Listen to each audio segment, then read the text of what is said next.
اللہ اکبر۔ بسم اللہ الرحمن الرحیم۔ شهر رمضان الذي أنزل فيه القرآن هدى للناس وبينات من الهدى والفرقان۔ اعوذ باللہ من الشیطان الرجیم، بسم اللہ الرحمن الرحیم۔ قال الملأ الذين استكبروا من قومه لنخرجنك يا شعيب والذين آمنوا معك من قريتنا أو لتعودن في ملتنا قال أولو كنا كارهين۔ ان کی قوم کے متکبر سرداروں نے کہا، اے شعیب، ہم آپ کو اور جو آپ کے ساتھ جو لوگ ایمان والے ہیں ان سب کو اپنی بستی سے نکال دیں گے، الا یہ کہ تم ہمارے مذہب میں دوبارہ واپس لوٹ جاؤ۔ قال ولو كنا كارهين، شعیب علیہ السلام نے جواب دیا کہ کیا ہم تمہارے مذہب میں آ جائیں کہ ہم اس کو ناپسند ہی سمجھتے ہوں پھر بھی تمہارے مذہب میں داخل ہو جائیں۔ یہ 9واں پارہ ہے جس میں خاص کر کے حضرت شعیب علیہ السلام اور ان کی قوم کا ذکر ہے۔ حضرت شعیب علیہ السلام جو ہیں مدین اور ایکا دو قوموں کے پاس مبعوث ہوئے۔ حضرت شعیب علیہ السلام کو اللہ تعالیٰ نے ایکا والوں کے پاس بھی بھیجا اور مدین والوں کے پاس بھی بھیجا۔ ایکا جو ہے ایک بڑا درخت تھا، لوگ اس کی پوجا کرتے تھے، اس لیے ان کو اصحاب الایکا کہا جاتا ہے، کذب اصحاب الایکۃ المرسلین۔ اور قوم شعیب جو ہیں، قوم مدین، یہ مدین جو ہیں حضرت ابراہیم علیہ السلام کی اولاد میں سے یا ان کے پوتوں میں سے کسی کا نام مدین تھا۔ یہ بستی جو ہے حجاز کے راستے سے معان ایک بستی ہے، وہاں کے قریب میں ہے، یا دوسرے الفاظ میں بحر احمر اور خلیج عقبہ، بحر احمر اور خلیج عقبہ کے کنارے پر واقع ہے ایک بستی مدین، اور وہاں والوں کو قوم مدین کہا جاتا ہے۔ تو حضرت شعیب علیہ السلام اپنی قوم میں دعوت و تبلیغ کا کام کرتے رہے۔ تو خاص کر کے سورہ اعراف میں 5 نبیوں کا ذکر ہے۔ نوح علیہ السلام، نوح علیہ السلام قوم عاد ہے، یعنی ہود علیہ السلام کی قوم عاد، قوم سمود یعنی صالح علیہ السلام کی قوم لوط علیہ السلام کی قوم، اور شعیب علیہ السلام کی قوم۔ 5 نبیوں کا ذکر ہے سورہ اعراف میں۔ اب ان انبیاء کے واقعات کو بیان کر کے اللہ کی حکمت یہ تھی، اللہ کے نبی صلی اللہ علیہ وسلم کو تسلی دی جائے کہ مشرکین کی جو اذیتیں ہیں یہ کوئی نئی چیز نہیں ہے، ہر نبی کے ساتھ قوم نے اسی طرح کا سلوک کیا، قوم نوح کے ساتھ، قوم عاد، قوم سمود، قوم لوط، یہ سب جو ہے اسی طرح اپنے نبیوں کو اپنے زمانے میں ستائے ہیں۔ آپ جو ہے اپنا کام کرتے جائیے، صبر کے ساتھ کام کیجیے، اللہ تعالیٰ نیکوکاروں کے اجر کو ضائع نہیں کرتا۔ اور دوسری حکمت یہ بھی تھی تاکہ لوگوں کو بتایا جائے نیک لوگوں کا انجام کیا ہوتا ہے، برے لوگوں کا انجام کیا ہوتا ہے۔ جو قومیں نبیوں کو ستاتی ہیں ان کا انجام اچھا نہیں ہوتا، یہ بتانا بھی مقصود ہوتا ہے۔ اور تیسری بات یہ ہوتی ہے کہ اللہ تعالیٰ جو ہے ظالم قوم کو ڈھیل دیتا ہے، اللہ کے پاس دیر ہے اندھیر نہیں ہے، چاہے لوگ جو ہیں ظلم کرتے رہیں لیکن ایک دن ضرور آئے گا اللہ تعالیٰ ظالموں کو اپنے گرفت میں لے لے گا۔ 950 سال نوح علیہ السلام کی قوم نے حضرت نوح علیہ السلام کو ستایا تھا، لیکن طوفان آیا تو اللہ تعالیٰ نے ظالموں کو نیست و نابود کر دیا۔ چوتھی حکمت یہ ہے نبیوں کے واقعات کے پیچھے کہ اللہ کے رسول کی رسالت کو ثابت کیا جائے۔ دیکھو تمہارے نبی جو ان پڑھ ہیں، ہمارے نبی کی حیثیت کیا ہے؟ امی تھے، نہ لکھنے آتا تھا نہ پڑھنے آتا تھا آخری تک بھی۔ اس کے باوجود یہ واقعات بیان کرتے ہیں تو کسی کتاب سے انہوں نے نہیں پڑھا، کسی ٹیوشن سینٹر کو نہیں گئے، کسی مدرسے میں نہیں پڑھے ہمارے نبی، کسی یونیورسٹی کو نہیں گئے اللہ کے نبی۔ مکے کے سارے لوگ ان پڑھ لوگ تھے، انہی میں سے اللہ کے نبی کو اللہ نے چن لیا تھا۔ یہ ساری باتیں بتاتے ہیں تو کہاں سے بتاتے ہیں؟ اللہ نے وحی کیا ہے، وحی کے ذریعے سے نبی بتا رہے ہیں ساری باتیں۔ پانچویں حکمت یہ ہے کہ انسانوں کے لیے ایک عبرت ہے۔ یہ قرآن جو بھی بیان کرتا ہے ہمارے لیے عبرت کا سامان بیان کرتا ہے۔ بہرحال یہاں قوم شعیب کا ذکر ہوا۔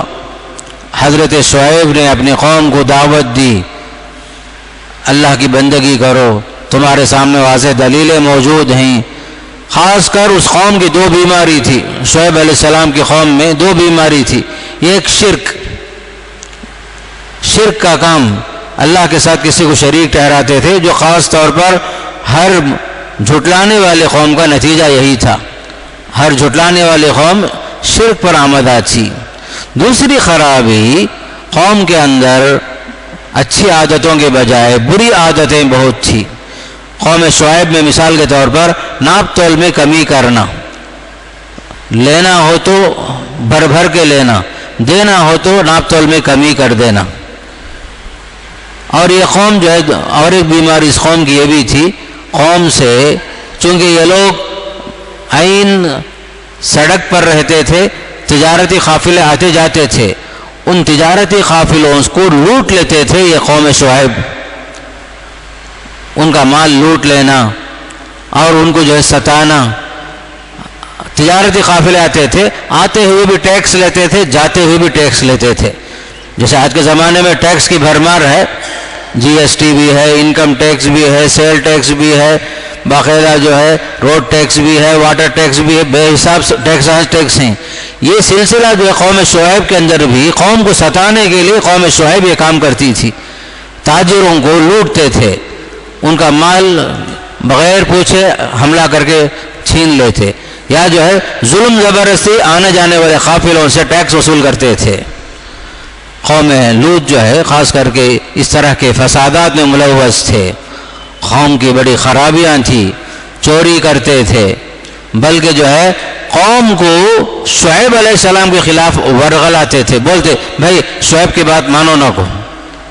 حضرت شعیب کے بارے میں لوگوں سے کہتے تھے تم ایمان مت لاؤ، شعیب پر ایمان مت لاؤ، اس کی بات مت مانو، ہمارے باپ دادا کا جو طریقہ ہے وہی صحیح ہے۔ اور کہتے تھے حضرت شعیب علیہ السلام سے برملا کہتے تھے، یا شعیب اصلاتک تأمرک ان نترک ما یعبد آباؤنا۔ حضرت شعیب کی نماز کو مذاق کا ذریعہ بنا کر کہتے تھے، کیا تمہاری نماز ہمیں حکم دے رہی ہے کہ ہم اپنے باپ دادا کے طریقے کو چھوڑ دیں؟ ہم لوگ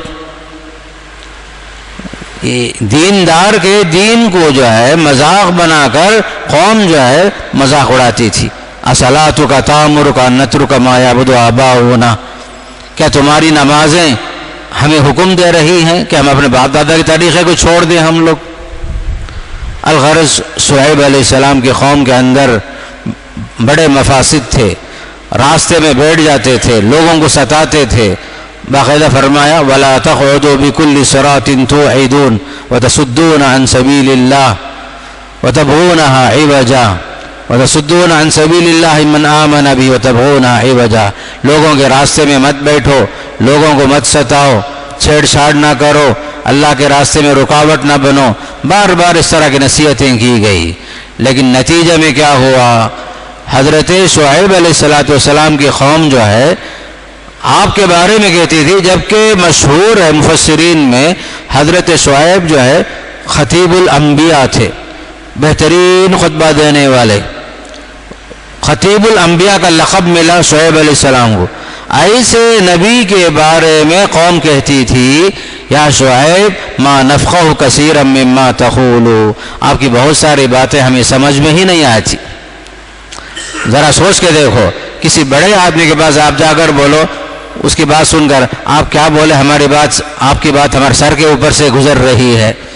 کسی سی ایم کے پاس، کسی پی ایم کے پاس، کسی وزیر کے پاس، کسی ایم پی کے پاس اگر اس طرح کا جواب گستاخانہ انداز سے اگر قوم اگر دے گی تو اس کا کیا حل ہوگا؟ لیکن یہ قوم اپنے نبی کو ڈی گریڈ کرتے ہوئے گستاخانہ انداز سے بولتی تھی، آپ کی بات سمجھ میں نہیں آتی، آپ کیا بولنا چاہتے ہیں؟ ما نفقہ کثیرا مما تقول، آپ کی بہت ساری باتیں ہمارے سر کے اوپر سے جا رہی ہیں۔ وَإِنَّا لَنَرَاكَ فِينَا ضَعِيفًا، ہم آپ کو ہمارے درمیان ایک کمزور آدمی دیکھ رہے ہیں، آپ ہمارے درمیان ایک ضعیف مخلوق ہیں۔ وَلَوْلَا رَحْتُكَ لَرَجَمْنَاكَ، اور یہ بھی بولتے تھے اگر تمہارے ایمان والے ساتھی نہ ہوتے ہم آپ کو پتھر مار مار کے ختم ہی کر دیتے۔ یہاں تک بولے وَلَوْلَا رَحْتُكَ لَرَجَمْنَاكَ، اگر آپ پر ایمان لانے والے ساتھی نہ ہوتے، آپ کی جماعت نہ ہوتی، ہم آپ کو جو ہے پتھر مار کر کے سنسار کر دیتے، آپ کو ختم کر دیتے آپ کو۔ وَمَا أَنْتَ عَلَيْنَا بِعَزِيزٍ، آپ ہمارے پاس جو ہیں قابل تعظیم نہیں ہیں، قابل تکریم نہیں ہیں، اور آپ ہمارے لیے کوئی بڑے آدمی نہیں ہیں۔ ایسی گستاخانہ سلوک اس قوم نے نبی کے ساتھ کیا، شعیب علیہ السلام کے ساتھ۔ آپ نے جواب میں کہا قال یا قوم ارہتی اعز علیکم من اللہ واتخذتموہ وراءکم ظہریہ، اے میری قوم کے لوگوں، کیا میری جماعت تمہارے لیے بہت گراں گزر رہی ہے؟ تم لوگوں نے جو ہے مذاق بنا لیا ہے، تو کیسی کیسی حماقتیں کر رہے ہو تم لوگ، اللہ سے ڈرو، اللہ کا عذاب آئے گا۔ بار بار قوم کو نصیحت کرتے رہے، اس کا جواب انہوں نے اس طرح دیا متکبرین نے، اے شعیب اگر آپ زبان بند نہیں کیے، دعوت کا کام نہیں چھوڑے، ہم آپ کو بھی، آپ کی قوم کو بھی، ایمان والوں سب کو بستی سے باہر نکال دیں گے، یا تو آپ کو دوبارہ اپنے باپ دادا کے مذہب پر آنا پڑے گا، شرک پر آنا پڑے گا آپ کو۔ دھمکی کا طریقہ تھا بھائی، لَنُخْرِجَنَّكَ يَا شُعَيْبُ وَالَّذِينَ آمَنُوا مَعَكَ، آپ کو بھی، آپ کے ایمان والے ساتھی سب کو بھی ہم باہر نکال دیں گے، بستی سے باہر بھگا دیں گے۔ جس بستی میں آپ پیدا ہوئے، جس بستی میں آپ پلے بڑے، اس بستی سے ہم آپ کو نکال دیں گے۔ تو آپ بڑا تعجب سے پوچھے شعیب علیہ السلام، کیا اس بستی سے نکال دیں گے جہاں سے ہم لوگ پیدا ہوئے، جہاں رہتے ہیں ہم لوگ؟ اگر ہم اپنے پرانے مذہب پر اگر نہیں لوٹیں گے، اس کو ہم پسند نہ کریں، تب بھی آپ لوگ ہم کو جو مجبور کریں گے۔ بہرحال انتہا ہو گئی گستاخیوں کی، مذاق اڑانے کی، جھٹلانے کی، اللہ کی نشانیوں کے ساتھ مذاق اڑانے کی انتہا ہو گئی۔ آخر کار جب صبر کا پیمانہ لبریز ہو جاتا ہے تو اللہ تعالیٰ کسی قوم کو مہلت دیتا ہے، ایک وقت تک دیتا ہے۔ حدیث میں آتا ہے ان اللہ لا یملی للظالم، اللہ ظالم کو مہلت دیتا ہے، وقت دیتا ہے ایک حد تک، حتی اذا اخذہ لم یفلت، جب اللہ کا وقت آ جاتا ہے ظالم بدک کر بھاگ نہیں سکتا، جب اللہ کی پکڑ آ جاتی ہے کوئی بچ نہیں سکتا، فرمایا۔ ایسے ہی ہوا، اس قوم پر اللہ کا عذاب آیا۔ سورہ اعراف میں، سورہ شعراء میں، سورہ اعراف میں اللہ تعالیٰ نے باقاعدہ اس قوم پر عذاب کی شکلیں 3 طریقے سے بیان فرمایا۔ عذاب کی جو شکلیں آئی، ایک تو آسمان پر بادل چھا گئے، عذاب جو ہے سایہ بن کر اوپر سے آ گیا، اور ایک عذاب زبردست چنگاڑ کے ساتھ کان پھٹنے کی طرح آواز آئی۔ تیسری شکل زمین میں زلزلے قائم ہوئے۔ تینوں عذاب جو ہے اس قوم پر بیک وقت آئے۔ بادل چھا گیا جس سے آگ کے شعلے بلند ہوئے، بادل چھا گیا، سر اٹھا کر دیکھتے ہیں تو بادلوں سے شعلے جو ہے چمکنے لگے، چنگاریاں نکلنے لگی، پھر اسی سے جگر کو پاش پاش کرنے والی آوازیں، خطرناک آواز، طوفان زبردست آواز کے ساتھ آوازیں نکلنے لگی. پھر اسی طریقے سے آخری شکل زمین پھٹ گئی, زلزلہ آ گیا, پوری قوم کو اللہ نے زمین میں دھسا دیا. اب اس کی شکل جو ہے الگ الگ اللہ تعالیٰ نے تینوں قسم کے عذاب کا ذکر فرمایا. کہ پہلی شکل جو ہے بادلوں کی شکل میں عذاب آیا, اس لیے کہ انہوں نے مطالبہ کیا تھا اسقط علینا کسفا من السماء. سورہ شعراء میں جو عذاب کا ذکر آیا, انہوں نے کہا اس میں بھی مذاق, عذاب اگر آتا ہے تو آنے دو, آسمان سے کوئی عذاب کا ٹکڑا جو ہے آسمان گر کر پڑے ہم وہ دیکھنا چاہتے ہیں. اسقط علینا کسفا من السماء, اگر آپ سچے ہیں ذرا آسمان سے کوئی عذاب گرا کے دکھاؤ دیکھیں گے. بالکل بچے مانگتے ہیں نہیں, کوئی مٹھائی مانگنے کے انداز میں عذاب مانگنے لگے یہ لوگ. تو اللہ تعالیٰ نے بادلوں کو جمع کیا, بادل سرخ ہوئے, چنگاریاں نکلنے لگی اس سے. سورہ اعراف میں جو ہے معلوم ہوتا ہے انہوں نے جیسے شروع میں کہا لنخرجنک یا شعیب, بار بار کہتے تھے اگر آپ جو ہے دعوت سے نہیں رکیں گے, توحید سے باز نہیں آئیں گے, آپ کو بستی سے باہر نکال دیں گے. اس کا عذاب اس شکل میں آیا, اللہ نے اس زمین میں ہی زلزلے قائم کر کے انہی کو نیست و نابود کر دیا. جو زمین اللہ کی ہے اس سرزمین میں تم نبی کو باہر نکالنا چاہتے ہو, اللہ تعالیٰ نے زمین میں زلزلے قائم کیا, یہ قوم تباہ و برباد ہوتی ہے. اور جو ہے جب بادلوں کی شکل میں جب عذاب آیا تو اسی میں سے خطرناک آوازیں آئی, لوگ اپنے اپنے گھروں میں جو مردے بن کر پڑے, گھروں میں اوندے منہ کان بند کر کے چھپ کر کے جو ہے ایسے پڑے گویا کہ درخت کاٹے ہوئے درخت کے مانند ہو گئے. سب لاش کے لاش پڑ گئے, ڈھیر کے ڈھیر لاشوں کے ڈھیر پڑ گئے. اللہ نے اس قوم کو اس طرح تباہ و برباد کر دیا. اس واقعے کے بعد مکے والوں کو بتایا جا رہا ہے تم لوگ نبی کو بار بار ستا رہے ہو, یاد رکھو یہ عذاب تم پر بھی آئے گا, زلزلے آئیں گے, طوفان بھی آئے گا, بادلوں کی شکل میں اللہ کا عذاب بھی آئے گا, تمہارے کان پھٹنے کی طرح آواز بھی آئے گی, یہاں تک کہ تم تباہ و برباد ہو جاؤ گے, سنبھال نہیں سکو گے. گویا کہ ان واقعات کے ذریعے سے نبی کو تسلی دی جا رہی ہے کہ برے لوگوں کا انجام برا ہوتا ہے, اور دوسری طرف کہا گیا ایمان والوں کو تسلی کے ساتھ رہو, ایمان والے کبھی ضائع نہیں ہوتے. پھر آگے چل کر کے اللہ تعالیٰ نے ان آیات کے بعد مکے والوں سے فرمایا وَلَوْ أَنَّ أَهْلَ الْقُرَىٰ آمَنُوا وَاتَّقَوْا لَفَتَحْنَا عَلَيْهِمْ بَرَكَاتٍ مِّنَ السَّمَاءِ. ان واقعات کو سننے کے بعد اگر مکے والے ام القریٰ والے ایمان لے کر آ جائیں یہ لوگ, ہم آسمان کے دروازے کھول دیں گے, برکتوں کا سلسلہ شروع ہو جائے گا. لَفَتَحْنَا عَلَيْهِمْ بَرَكَاتٍ مِّنَ السَّمَاءِ وَالْأَرْضِ, آسمان سے برکتیں, زمین سے برکتیں اگلنے لگیں گی, بشرطے کہ ایمان لائیں, توبہ کر لیں شرک سے, تقوی کی زندگی اپنا لیں یہ لوگ. یقیناً ان کے لیے اللہ تعالیٰ کا کرنا جو ہے ایسا ہوگا کہ زمین اور آسمان سے برکتیں ہی نازل ہوتی رہیں گی, فرما دیا. پھر آگے چل کر کے اسی سورہ اعراف میں حضرت موسیٰ علیہ السلام اور بنی اسرائیل کا ذکر آیا. بنی اسرائیل پر اللہ کی نعمتیں, کیسی کیسی نعمتیں برسی اللہ تعالیٰ کی طرف سے. بنی اسرائیل جو موسیٰ علیہ السلام کی قوم ہے, اللہ نے ان پر بڑا احسان کیا.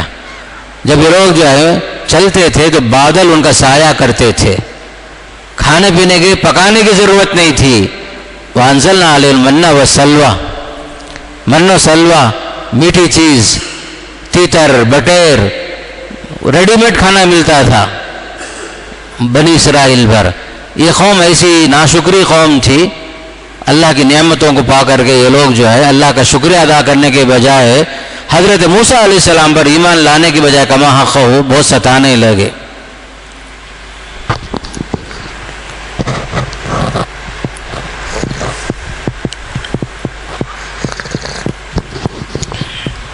بنی اسرائیل میں خاص کر کے بڑی نافرمانی بہت تھی, ناشکریاں بہت تھی, اللہ کی نعمتوں کو پاتے تھے.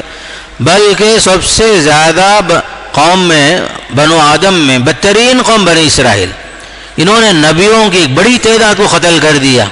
قتلہم الانبیاء بغیر حق, نبیوں کی بات مانتے نہیں تھے.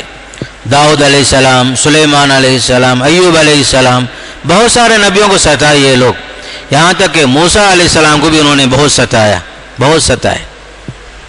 بلکہ اللہ تعالیٰ نے اس قوم کو فرعون کے ظلم سے بچا لیا، فرعون کے ظلم سے نجات دلایا۔ فرعون نے ان کو خاص کر کے موسیٰ علیہ السلام کی ولادت کی جب اس کی اطلاع ملی کاہنوں کے ذریعے سے، معصوم بچوں میں سے بڑی تعداد کو اس نے قتل کر دیا۔ لڑکیوں کو زندہ رکھتے تھے، لڑکوں کو قتل کرتے تھے موسیٰ علیہ السلام کی ولادت سے پہلے، لیکن اللہ تعالیٰ نے فیصلہ کر لیا تھا فرعون کے ظلم کی، زیادتی کی انتہا ہوگی، اور موسیٰ علیہ السلام کے ذریعے سے اس قوم کو اللہ نجات دلائے گا، بنی اسرائیل کو۔ اور فرعون کی سب سے بڑی سرکشی کیا تھی؟ آج تک دنیا میں کوئی جو بات نہیں بولا وہ فرعون بولتا تھا، انا ربکم الاعلی کہتا تھا، میں ہی تمہارا بڑا خدا ہوں۔ قوم کو اپنی بندگی پر آمادہ کرتا، مجبور کرتا تھا، بنی اسرائیل کو غلام بنا کے رکھا تھا۔ اللہ تعالیٰ نے حضرت موسیٰ علیہ السلام کے ذریعے سے بنی اسرائیل کی نجات کا ذریعہ بنایا۔ اللہ نے آپ کو خاص کر کے عصا ایک معجزہ دیا، ید بیضا چمکنے والا ہاتھ ایک معجزہ دیا۔ وہ دور جو ہے جادوگروں کا زمانہ تھا۔ حضرت موسیٰ علیہ السلام کی لاٹھی جو ہے جب پھینکی گئی، جادوگروں کے سارے کرتب جو ہے اس لاٹھی نے نگل لیا۔ جب یہ کرتب ختم ہو گئے، جادوگروں کو یقین آ گیا کہ موسیٰ علیہ السلام برحق ہیں، آپ کا ایمان، آپ پر ایمان لائے قوم، خاص کر کے یہ جادوگر ایمان لائے۔ اس پر فرعون ناراض بھی ہوا، غصہ بھی ہوا، دھمکی بھی دیا، لَأُقَطِّعَنَّ أَيْدِيَكُمْ وَأَرْجُلَكُمْ مِنْ خِلَافٍ کہہ کر کہا تم لوگ میری اجازت سے پہلے تم لوگ کیسے ایمان لائے، تمہارے ہاتھ کاٹوں گا، پاؤں کاٹوں گا، برعکس ہاتھ پاؤں کاٹوں گا، سولی پہ لٹکا دوں گا، سب کچھ بولے۔ لیکن یہاں واقعے کے اندر جب قوم اللہ پر ایمان لاتی ہے،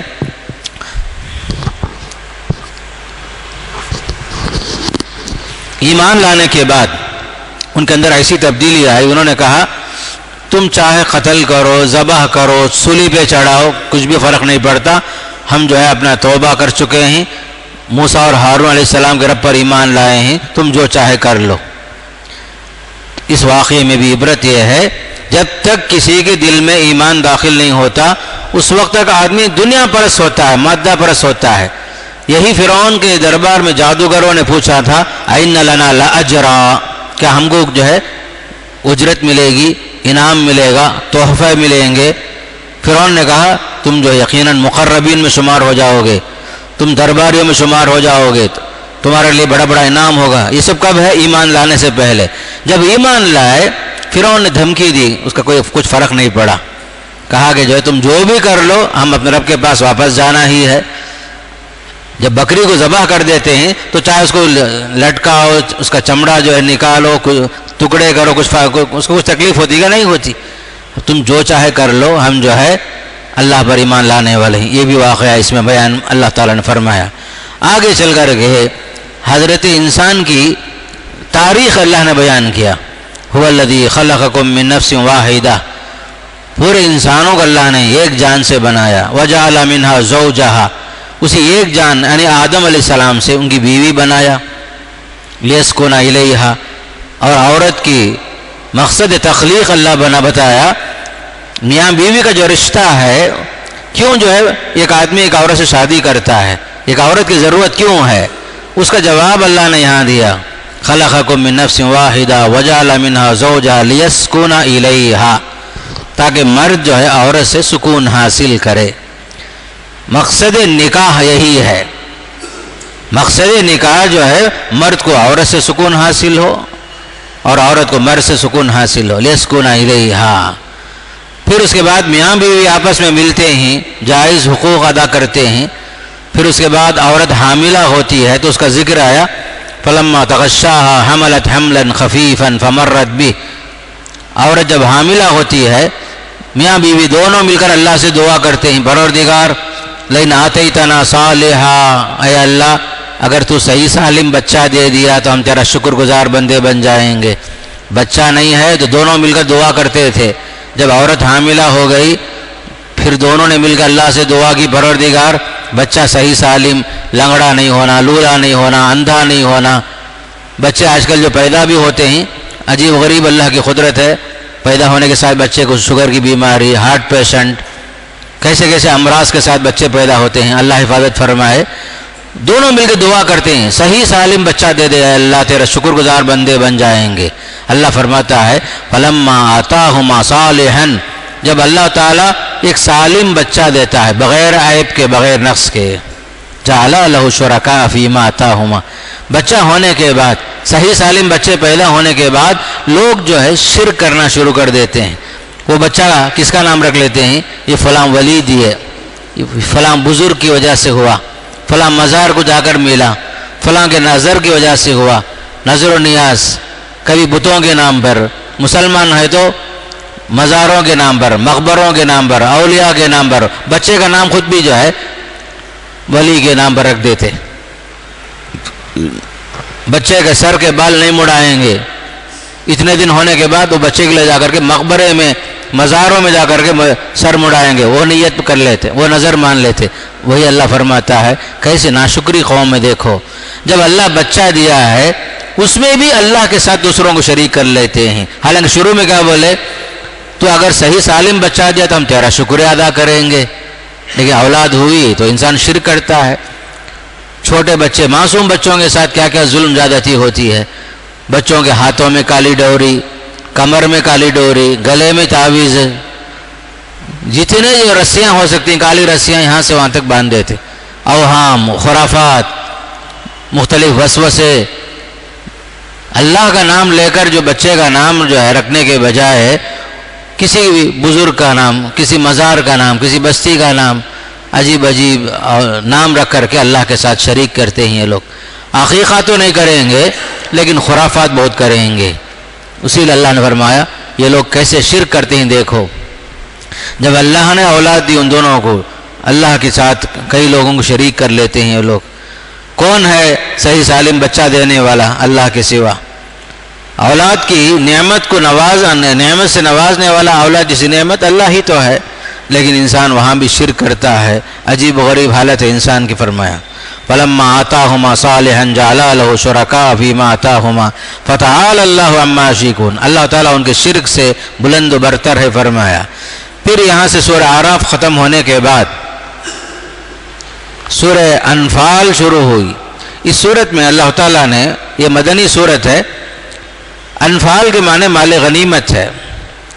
اب اس صورت کے نزول کا ایک سبب یہ تھا جب جنگ بدر میں مسلمانوں نے غلبہ پا لیا، مسلمان غالب آ گئے، 313 مسلمان 1000 کافروں پر۔ جنگ ختم ہوئی تو کچھ لوگ جو ہے مال غنیمت سمیٹنے لگے، سمیٹ کر کے اپنے پاس جمع کرنے لگے۔ جمع کر کے ان لوگوں نے کہا جو بھی ہم نے جمع کیا وہ ہمارا ہی ہے۔ اختلاف شروع ہوا مال غنیمت کے ساتھ۔ نوجوان تھے، انہوں نے جو ہے باقاعدہ کیا کیا، فٹافٹ جو ہے جنگ بدر میں جو کچھ کفار چھوڑ کر گئے مال غنیمت سب جمع کر لی، بولے یہ ہمارا ہے۔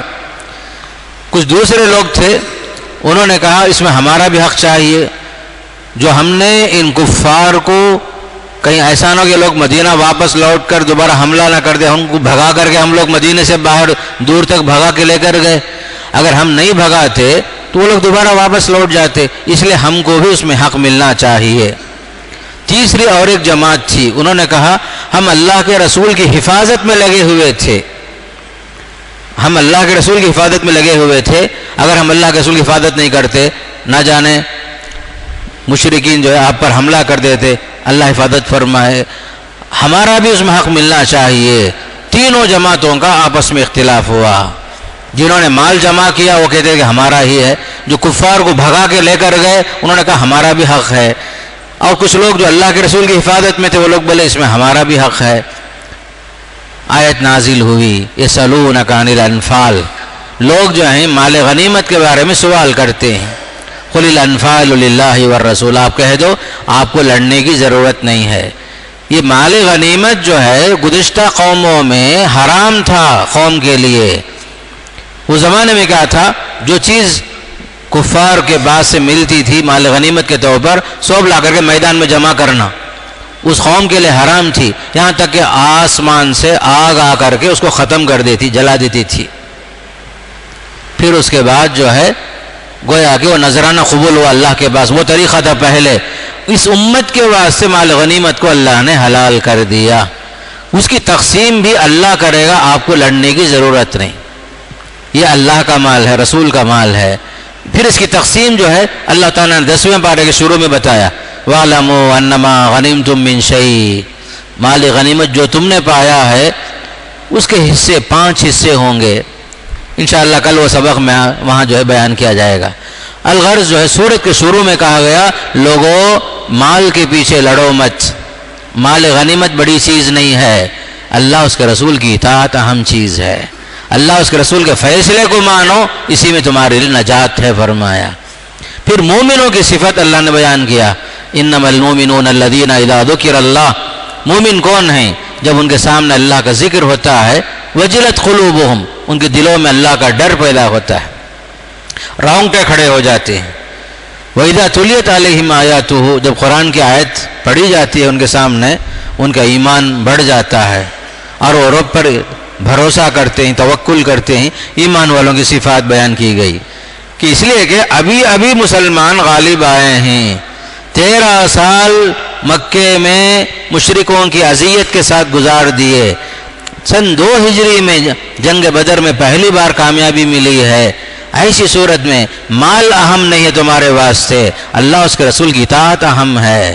مال کے پیچھے تباہ نہیں ہونا. اسی کے واسطے بعد کی ایک آیت میں اللہ نے فرمایا، یاد رکھو انما اموالکم واولادکم فتنہ، یہ مال اور دولت جو ہے آزمائش ہے. مال کے پیچھے بھی آدمی تباہ ہوتا ہے، دولت کے پیچھے بھی، مال اور اولاد کے پیچھے بھی آدمی تباہ ہوتا ہے. کبھی اولاد جو ہے آزمائش کا ذریعہ بنتی ہے تو کہیں دولت آزمائش کا ذریعہ بنتی ہے. اموالکم واولادکم فتنہ وان اللہ عنده اجر عظیم. پھر آگے چل کر کے سورہ انفال میں اللہ نے یہ بتایا اللہ کے نبی کے ساتھ کیسے پلاننگ کیے یہ لوگ مشرکین مکہ، اس کا ذکر یہاں بیان فرمایا. اے ایمان والو ذرا یاد کرو اس وقت کو جب نبی مکے سے مدینہ آنے سے پہلے مشرکین نے کیا کیا سازشیں نہیں رچائی. وَإِذْ يَمْكُرُ بِكَ الَّذِينَ كَفَرُوا، کافر جو ہے سازشیں میں پلان کر رہے تھے، مکاری کر رہے تھے. مشورہ یہ ہوا، کسی نے کہا محمد کی وجہ سے فتنہ عام ہو رہا ہے، یہ دین محمد کا دین پھیل رہا ہے، اس لیے کیا کرو گھر کے اندر ان کو بند کر دو. کسی نے کہا جلا وطن کر دو، کسی نے کہا محمد کو قتل کر دو. 3 پلاننگ ہوئے. دار الندوہ میں میٹنگ ہو رہی تھی، جب لوگ دیکھ رہے ہیں کہ جو ہے بے حساب لوگ اسلام میں داخل ہوتے جا رہے ہیں، محمد کا کام جو ہے آگے بڑھ رہا ہے، میٹنگ ہو رہی تھی. اس دوران جو ہے شیطان مردود جو ہے ایک بزرگ ولی کے انداز میں داخل ہوا. لوگ دیکھے بزرگ ایک تشریف لائے ہیں نجدی شیخ کے نام سے، جا کر کے بیٹھ گیا ان کے درمیان. بولا آپ لوگ جو ہیں مختلف مشورے کر رہے ہیں، میری بھی ایک رائے ہے سن لو. شیطان جو ہے انسان کی شکل میں گیا، جا کر کے بولا اگر آپ اس کو گھر میں بند کر دو گے یہ قریش آپ کے خاندان والے نہیں چھوڑیں گے، چھڑا کر لے کے چلے جائیں گے. اگر آپ لوگ جلا وطن کر دیں گے، مکے سے باہر بھگائیں گے، وہ جہاں بھی جائیں گے دین پھیلے گا. مکے میں نہیں کیا ہوا، باہر جائیں گے تو دین پھیلے گا. تم لوگ قتل کی باتیں کر رہے ہو، یہ بات ذرا مناسب ہی معلوم ہوتی ہے. کون بولتا ہے؟ شیطان بول رہا ہے. لیکن قتل کے واسطے میرا مشورہ سنو. کیا بے مشورہ تیرا؟ کیا جو ہے کہ کوئی ایک آدمی قتل نہیں کرنا. جتنے قبیلے ہی مکے میں، ہر قبیلے کا ایک نوجوان منتخب کر لو. جتنے قبیلے ہیں ایک نوجوان، سب کے ہاتھ میں تلوار ہو، سب مل کر بیک وقت محمد کو مار دو، ہجرت کرنے کے ٹائم میں قتل کر دو. اس لیے کہ اگر تم ایسے سب مل کر قتل کرو گے تو یہ عبد المطلب کا خاندان، اللہ کے رسول کا خاندان سب سے بدلہ نہیں لے سکتا. ایک آدمی مارے گا، 2 آدمی مارے گا تو انتقام لے سکتے. پورے قبیلے کی نمائندگی ہو رہی ہے، سب سے جو ہے قریش آپ کا خاندان، عبد المطلب کا خاندان انتقام نہیں لے گا. یہ مشورہ دیا کون ہے؟ شیطان. نجدی شیخ کے انداز میں، بزرگ کے انداز میں آ کر دیا. لوگوں پسند گئے، فرسٹ کلاس بات بولا بھائی نے، بہت اچھی بات بولا ہے نے. پلاننگ کے ساتھ جو ہے اللہ کے نبی اس وقت ہجرت کرنے کے لیے وہ رات نکل رہے ہیں. حضرت علی رضی اللہ عنہ کو اپنے گھر میں سلا کر کے صبح سویرے ابو بکر صدیق رضی اللہ تعالیٰ عنہ کی معیت میں گھر سے باہر نکلنے کے وقت میں نکلے. باہر نکلے تو سب تلوار لے کے کھڑے تو ہیں. اللہ کے نبی قرآن پڑھتے ہوئے آگے بڑھ گئے. وَجَعَلْنَا مِن بَيْنِ أَيْدِيهِمْ سَدًّا وَمِنْ خَلْفِهِمْ سَدًّا. کھڑے کے کھڑے رہ گئے, کسی کو نظر بھی نہیں آیا. اللہ کے نبی مٹی اٹھا کر کے پھونک مارے اللہ کے نبی صلی اللہ علیہ وسلم. سب کھڑے اندھے بن کر کھڑے رہے, کسی کو نظر نہیں آئے محمد صلی اللہ علیہ وسلم. اللہ مارنے والے سے بچانے والا بہتر ہے. اسی لیے یہ آیت میں اللہ بتایا واللہ خیر الماکرین. تم سازشیں کرتے جاؤ, ہم نبی کی جو ہے حمایت کرتے جائیں گے. کیسی کیسی سازشیں کرتے تھے یہ لوگ, اسی کا ذکر سورہ انفال میں ہے. نبی کے ساتھ کیا کیا لوگ کرے, کیا کیا کرنا چاہے. لیکن یاد رکھو حضرت موسیٰ علیہ السلام کو بھی قتل کرنے کی کوشش کیے لوگ, ذبح کرنے کی کوشش کیے. مارنے والے سے بچانے والا بہتر. اللہ تعالیٰ موسیٰ علیہ السلام کی پرورش کہاں کیا؟ فرعون کے گھر میں ہی اللہ تعالیٰ نے پرورش کا انتظام کر دیا. اور یہاں اللہ کے نبی صحیح سالم نکل گئے, بال بھی بگاڑ نہیں سکے یہ لوگ. تو کیسی کیسی مکاریاں کرتے ہیں لوگ. یاد رکھو واللہ خیر الماکرین. اللہ تعالیٰ جو ہے سازش کرنے والوں کی سازشوں کو توڑنے میں سب سے بہتر ہے اللہ تعالیٰ. تم مکاری کرو گے, اللہ تعالیٰ اس کی مکاری کا بدلہ دینے والا ہے فرما دیا. بلکہ اس قوم کی حماقت دیکھو, اللہ سے چیلنج کرتے تھے, کہتے تھے اے اللہ اگر تیرا عذاب ہی آنا ہے ذرا دکھا, ہم دیکھتے ہیں کیسا ہے وہ. وَإِذْ قَالُوا اللَّهُمَّ إِنْ كَانَ هَذَا هُوَ الْحَقَّ مِنْ عِنْدِكَ فَأَمْطِرْ عَلَيْنَا حِجَارَةً مِنَ السَّمَاءِ. اللہ سے مانگتے ہیں کیا؟ مکے والے مانگ رہے تھے اے اللہ عذاب بھیجنا چاہتا ہے, پتھروں کی بارش برسا ہمارے اوپر. امطر علینا حجارۃ من السماء او ائتنا بعذاب علیم. یا دردناک عذاب لیا, ہم دیکھنا چاہتے ہیں. اللہ نے اس کا مختصر یہ جواب دیا وما کان اللہ لیعذبہم وانت فیہم. اللہ کے نبی کا وجود کتنا رحمت تھا. دیکھو اللہ فرمایا تم عذاب کا مطالبہ کرتے ہو, ہمارا قانون بھی ذرا سن لو. اللہ اس قوم کو, کسی قوم کو اس وقت تک عذاب نہیں دیتا جب تک میرا نبی وہاں موجود ہے. وما کان اللہ لیعذبہم وانت فیہم. اللہ کسی قوم کو عذاب نہیں دے گا, نبی کے ہوتے ہوئے عذاب نہیں آئے گا. وما کان اللہ معذبہم یوم یستغفرون. اور عذاب اس وقت بھی نہیں آئے گا جب تک کہ اس قوم میں اللہ سے معافی مانگنے والے, استغفار کرنے والے موجود رہیں گے. دو سبب سے عذاب نہیں آئے گا. جب تک نبی موجود ہیں عذاب نہیں آئے گا, جب تک قوم میں اللہ بولنے والا رہے گا عذاب نہیں آئے گا. حدیث میں بھی آتا ہے قیامت اس وقت تک قائم نہیں ہوگی جب تک کہ اللہ بولنے والا دنیا میں رہے گا. اللہ بولنے والا بھی ختم ہو گیا, عذاب آ جائے گا. عذاب کے لیے آخری حد یہی ہے, لا الہ الا اللہ بولنے والا جب تک رہے گا عذاب عام نہیں آئے گا, قیامت کی منظریں سامنے نہیں آئیں گی. جب دنیا میں جو ہے خیر ختم ہو جائے, اللہ کا نام لینے والے ختم ہو جائیں, حافظ قرآن ختم ہو گئے, سینوں سے اللہ قرآن اٹھا لیا, علماء کو اللہ اٹھا لیا, اللہ بولنے والے ختم ہو گئے, تب جو ہے جمعے کے دن اللہ کا عذاب آئے گا. عذاب کی شکل میں قیامت آئے گی. مشرکین کو کیا جواب دیا گیا؟ دیکھو اللہ تعالیٰ کی رحمت دیکھو, نبی موجود ہے عذاب نہیں آئے گا, اور قوم استغفار کر رہی ہے اللہ کا عذاب نہیں آئے گا. اللہ بولنے والے رہیں گے تب تک عذاب نہیں آئے گا, بیان فرمائے. اس طریقے سے قرآن کے اندر یہ ساری باتیں جو ہیں ہمارے لیے عبرت کا سامان ہیں. ہمیشہ توبہ استغفار کرنے والے جو ہیں فائدے میں رہیں گے. استغفار توبہ وغیرہ جو ہے انسان کو اللہ کے عذاب سے بچانے کا ایک ذریعہ بن جاتا ہے. تو بہرحال یہ قرآن مجید کی چند مختصر آیتوں کی تفسیر ہے, تشریح ہے. اللہ اعلم بالصواب. وصلی اللہ علی نبینا محمد والحمد للہ رب العالمین.